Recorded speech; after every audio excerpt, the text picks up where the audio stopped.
मुंबई शहर में हरमन और जूही नाम के पति पत्नी रहा करते थे। हाल ही में उनकी शादी हुई थी।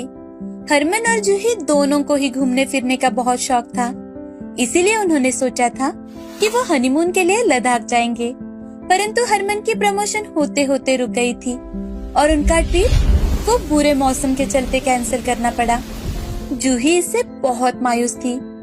ये देखकर हरमन उससे, जूही यार इतना मत मायूस हो जाओ, हम जल्द ही एक रोमांचक ट्रिप पर जाएंगे। हरमन, ये शादी के बाद हमारा पहला ट्रिप होने वाला था। कितने सपने संजोए थे मैंने। मैं मायूस कैसे ना हूँ। और वैसे भी मौसम देख के लगता नहीं कि हम लद्दाख जा पाएंगे। हरमन ये बात भली भांति जानता था, पर वो ये बात जूही से जाहिर नहीं करना चाहता था। एक दिन ऑफिस में जब वो मुंह लटकाए बैठा था, तभी उसका दोस्त रोहन आ जाता है और वो, ओ मेरे गबरू जवान, यूं मायूस क्यों बैठा है? भाभी जी से झगड़ा हो गया है क्या? नहीं यार रोहित, ऐसी बात नहीं है। तो कैसी बात है? हम दोनों ने शादी के बाद लद्दाख जाने की सोची थी, लेकिन दो विपदाओं के कारण उसे कैंसिल करना पड़ा। एक तो तू जानता ही है, हमारा खराब बॉस, और दूसरा लद्दाख का खराब मौसम।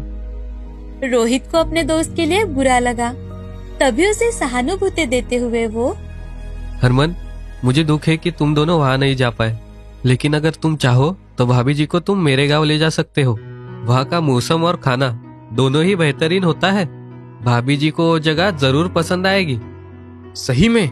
मैं आज ही उसे पूछ के देखता हूँ। काम से घर आने पर हरमन ने देखा कि जूही कुछ लैपटॉप पर काम कर रही है, तो हरमन उसके पास जाके बैठा और वो जूही से, जूही, क्या तुम मेरे साथ एक छोटे से ट्रिप पर जाना पसंद करोगी? ट्रिप पर? कहाँ?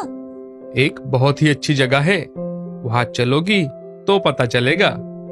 अब इतना कह रहे हो तो चलना ही पड़ेगा। कुछ ही दिनों में हरमन और जूही अपने सफर पर निकल पड़े।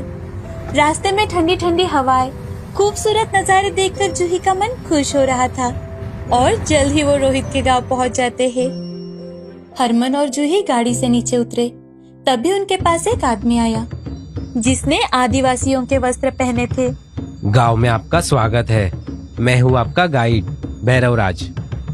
आप कौन? लगता है आपने मुझे पहचाना नहीं। मुझे रोहित ने भेजा था आप दोनों को लेने के लिए। हरमन और जूही ने उसे ऊपर से नीचे तक देखा और कुछ सोच ही रहे थे। तभी भैरवराज बोला, मेरे वस्त्र और चेहरे से चौंकिए मत। मैं जरूर एक आदिवासी हूँ, पर हम बहुत ही लोकप्रिय इंसान हैं। लोगों को जंगल में रहने का अनोखा अनुभव महसूस कराते हैं। आपके जैसे बहुत सारे लोग यहाँ पे मौज मस्ती करने, लजीज खाना खाने आते हैं। आप खुद ही देख लीजिए चल के कैसी जगह है। हरमन थोड़ी शंका में था, लेकिन जूही ने मुस्कुराकर हाँ कह दिया। जूही? हरमन, भूल गए? हमें हमेशा ही नए लोगों से मिलने की चाह रही है। चल के देख लेते हैं ना कि भैरव जी ने हमारे लिए क्या क्या सेवाएं तैयार रखी है। हरमन और जूही एक दूसरे का हाथ थामे आगे जाने लगे। आगे चलते चलते उन्हें कुछ बच्चे खेलते हुए नजर आए। कुछ औरतें साथ बैठकर सब्जियां काट रही थी और कुछ युवक बैठे लकड़ियों की मेज साफ कर रहे थे। कुछ औरतें चूल्हा जला रही थी, तो कुछ औरतें अपने सिर पर 5-5 घड़े लेकर पानी ला रही थी। ये सब देखकर जूही को अपना गांव याद आ गया। हरमन जूही को खुश देखकर खुद भी खुश हो गया। भैरवराज ने उन दोनों को मिट्टी के मकान में सामान रखने को कहा और फिर वो दोनों जंगल की सफर करने निकल पड़े। सफर से आते आते शाम हो चुकी थी। अब गांव में लौटकर वो कुछ देर के लिए आराम कर लेते हैं।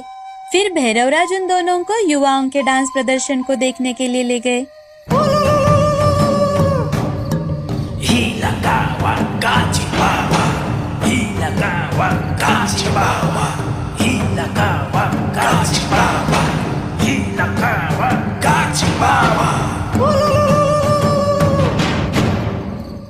जूही और हरमन खुद भी झूम रहे थे उन्हें देखकर।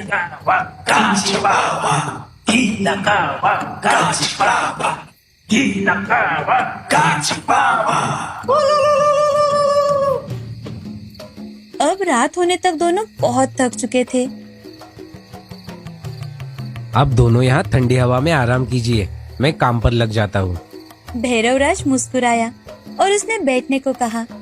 हरमन और जूही दोनों आश्चर्यचकित होकर सभी आदिवासियों को देख रहे थे। भैरवराज और उसकी पत्नी ने एक बड़ी सी कढ़ाई एक लकड़ी पर चढ़ा दी और नीचे से आग लगाकर वो उसे हवा देने लगे। बाकी की औरतें कटे हुए सब्जियों का थाल लेकर आ रही थी और उसे आदमियों को सौंप रही थी, जो उन सब्जियों को कढ़ाई में डाल रहे थे। कुछ आदमी पत्थरों की सहायता से मसालों को कूट रहे थे। उनका मिश्रण भैरवराज को दे रहे थे, जो उस मिश्रण को कढ़ाई में डाल रहा था। उसके बाद एक बड़ा सा थाल भर के चिकन लाया गया, जिसे कढ़ाई में डाल के भैरवराज चलाने लगा। दूसरी ओर पर कुछ आदिवासियों का जोड़ा चावल पका रहा था और कुछ लोग थाल में जंगल से लाए हुए फल सजा रहे थे। उनके एकता और भाईचारे को देखकर हरमन और जूही मुस्कुरा रहे थे। तो इसे कहते हैं खुशी से जीना। हाँ हरमन, शायद इसे ही कहते हैं संतुष्ट जिंदगी जीना। कुछ ही देर में खाना तैयार हो गया। अब सभी ने मिलकर वहाँ की प्रार्थना बोली। हे वन देवता, खाने के लिए आभार। आभार। सभी एक साथ मिलकर खाना खाने लगे।